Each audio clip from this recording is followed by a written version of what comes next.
hello friends बोरे बाय बोदा जब info YouTube चैनलाव नवेम्बर दानावहाय बबे डिपार्टमेन्टआव एबा साख्रि दायो अनलाइन जागासिनो दङ दा बेनि सायाव भिडिअ लाबोदों कनसेन्ट जमा जेराव 50,000 बारा वेकेन्सिस क्लास 8 पासनि लेभेलनिफ्राय नोंथांमोना खालामनो हागोन स' बबेयाव खालामनो हागोन जों डिटेल्सखौ नायगोन बेनिफ्राय नोंथांमोना जायफ्रा चेनेलाव गोदान साबस्क्राइब खालामना लाबानो जाबाय साख्रिनि आपडेट नोंथांमोना मोनबाय थानो हागोन स' बिदिब्ला जोङो जागायनोसै गोबाव खालामा जेरावनोखि बांसिन एलिजिबल जादों आरो गोबां नेगासिनो दंमोन जों बेखौनो नायग्रोगोन स' जायफ्रा नोंथांमोना चेनेलाव गोदान हानायसिबां लाइक कमेन्ट खालामनो हागोन लोगोसे शेयार खालामना होबानो जाबाय जाहाथे बयबो मिथियो आरो खायसे दाबो मिथियाखै जेरावनोखि एप्लाइ खालामाखै स' बेनो जाबाय जिडि कनस्टेबल फार्स्टआव फैबाय दा जिडि कनस्टेबलाव अनलाइना जागासिनो दङ जों बेयाव क्लिक खालामबाय आरो बे जिडि कनस्टेबल एसएससिआ एग्जाम कन्डाक्ट खालामनो थाबैनो बेखायनो जायफ्रा दासिमबो खालामाखै नोंथांमोना खालामदो पस्टआ जोबोर बुरजा दङ बेनो जाबाय 26,146 बोथ साइड हौवाफोर हिनजावबो नोंथांमोना खालामनो हागोन आरो बे भेकेन्सिया मोनसे टेन्टेटिभ फिक्स नङा बियो बारायखागोन बेखायनो 2024आवबो जानो गोनां जिडि कनस्टेबलनि साख्रि फैगोन जेराव 70,000नि खाथियाव थागोन टटेल मोननैखौबो लानानै बेखायनो दायो 26,000 हरग्रोबाय आरो नेक्स्ट लेभेलाव 30,000नि बारा एबा नोंथांमोना 40,000नि खाथियाव फैनो हागौ स' बेखायनो नोंथांमोना जायफ्रा एलिजिबल जाबाय बेयाव खालामदो आरो बैसो उन्दैफ्रा नेक्स्टआव नोंथांमोना खालामहैनो हागोन थ' बिनि लास्ट डेटआ नोंथांमोना मोनदों 31 डिसेम्बर आरो बे एग्जामखौ एसएससिआ कन्डाक्ट खालामगोन फेब्रुवारि मार्चआव आरो नोंथांमोना जानुवारि लास्ट उइकआव नोंथांमोनाहाय एडमिट मोनगोन दा बे जाबाय जिडि कनस्टेबलाव बेखायनो नोंथांमोननि बैसोआ 18 निफ्राय 28 दङबा नोंथांमोना खालामनो हासिगोन आरो एग्जाम जाग्रोगोन बेनिफ्राय फिजिकेल टेस्ट मेडिकेल टेस्ट बिनि उनाव काट अफ लानानै नोंथांमोननि साख्रि दा बेनि भिडिअ डिटेल्सआ डिसक्रिप्शनाव दङ नोंथांमोना चेक खालाम अब्लानो गासैबो डिटेल्सखौ नोंथांमोना मोनजोबगोन थ' बेनिफ्राय जों थांसै दा नेक्स्ट डेनि साख्रियाव दा जोङो सेबायाव फैनाय लोगो लोगो नोंथांमोनाथ' मिथिखागौ एडिआरनि अनलाइना सोलिगासिनो दङ स' बेखायनो नोंथांमोना थाबैनो खालामना ला समा बयखौबो नेया स' बेखायनो थाबैनो खालामना लाबानो जाबाय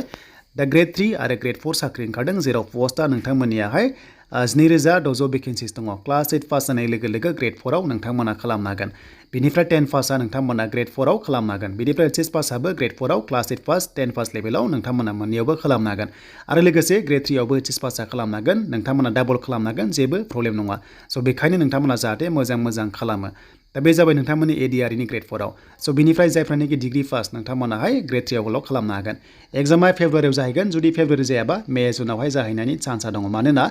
जोंहा मार्च एप्रिलाव इलेक्सन जानायनि चान्स थायो स' बैसो 18 निफ्राय 45 जोंनि एसटि हिसाबै नोंथांमोना खालामनो हागोन दा बेनि सायाव भिडिअ नायनोब्ला डिसक्रिप्शनाव गासैबो डिटेल्स भिडिअ दङ नोंथांमोना थांनानै चेक खालामनो हागोन दा एप्लिकेसन फिस थाइसेबो नाङा आरो नोंथांमोननि एग्जामखौ कन्डाक्ट खालामगोन सेबाया दा सेबाया डिस्ट्रिक्ट वाइसआव एग्जाम कन्डाक्ट खालामगोन एग्जाम पास जाबोला स्किल टेस्ट थागोन ग्रेड 3 आवहाय आरो बेनिफ्राय ग्रेड 4 आवहाय भाइभा टेस्ट थागोन दा पस्टआ नोंथांमोना मोनदों हमना ला 2,600 बेनिफ्राय एसएससिआव 21,000 दा बेबादि पस्टआ गोबां रोखोमनि दायो ओंखारगासिनो दङ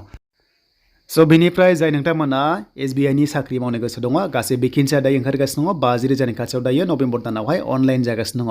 स' बेखायनो जों एसबिआइखौ जोङो बेयाव नायबाय क्लार्कआव जाय नोंथांमोना खालामनो सानदों दा बेयाव नोंथांमोना जुनियर एस'सियेटआवहाय खालामबानो जाबाय दा बिनि अनलाइना जागासिनो दङ अके स' अनलाइना जागासिनो दङ बिनि लास्ट डेटआ 7 डिसेम्बरसिम थागोन नोंथांमोना हौवाफोर हिनजावफोर गासैबो एलिजिबल जागोन जायफ्रानोखि एलिजिबल जायो नोंथांमोना खालामबानो जाबाय दा बिनि भेकेन्सि नायोबा जोंनि नर्थ इस्ट हिसाबै नायोबा जों नायनोसै दा गासै टटेल भेकेन्सिया 8,000नि बारा दङ बाट जोङो नर्थ इस्ट आसामखौ नायगोन दा आसामाव पस्टआ ओरैबायदि बुरजा दङ देग्लाय एसटिपिआव 51 गाहाम दङ स' बिनिफ्राय नोंथांमोना गासै 430 मोनदों बेनि गेजेराव आनरिजार्भआव 190 मोनदों दा बिनि एग्जाम फिस थाइसेबो देग्लाय लायाखै सिगाङाव लायोमोन नोंथांमोना अनलाइन एग्जाम होनांगोन आरो बे एग्जामा फार्स्टनि स्टेज 1 एग्जामा जानुवारियाव जाहैगोन एन्ड सेकेन्ड स्टेज एबा मेन्स एग्जामा नोंथांमोना फेब्रुवारियाव जाहैगोन स' बेखायनो जायफ्रा इन्ट्रेस्टेड दङ नोंथांमोना खालामबानो जाबाय स' गासै पस्टआ हमना ला दायो एसबिआइआव 14,000नि बारा दङ जेरावनोखि दाखालि बावैसो रिसेन्टलि अफिसार लाइनावबो ओंखारदोंमोन देन नोंथांमोना नैबे क्लार्कआवहाय एनि डिग्री पास जानाय लोगो लोगो नोंथांमोना अनलाइन खालामनो हागोन स' बिनि सायावबो भिडिअ नायनोब्ला डिसक्रिप्शनाव अल डिटेल्स भिडिअ दङ नोंथांमोना थांनानै चेक खालामहैनो हागोन